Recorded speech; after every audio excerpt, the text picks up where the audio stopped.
So we have a function here, y is equals to 3x minus 1. Okay, so we will write first the limits definitions of derivative. So that would be y prime is equals to, as the limits of delta x approaches 0, function of x plus delta x minus y divided by delta x. So we will be using this formula. Okay, so what we will be doing in this problem is that we will just be substituting every x in the equation with x plus delta x. Okay, so let's start.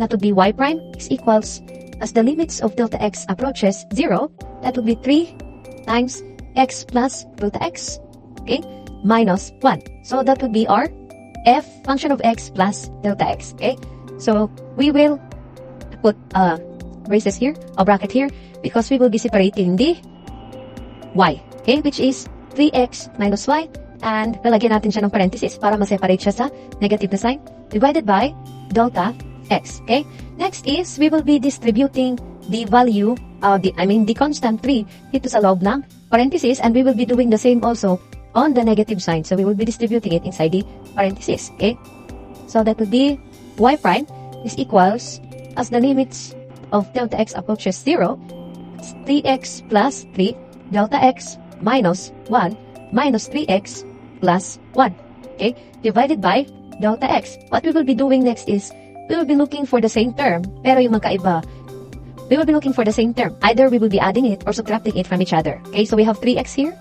Okay, that's negative 3x. Mawawala na yan. We have negative 1 and positive 1. So na-simplify na natin yung equation.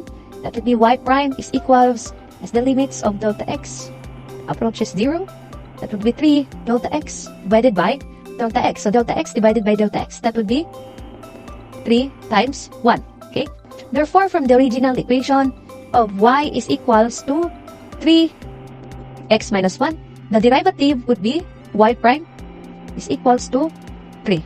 So this is the final answer.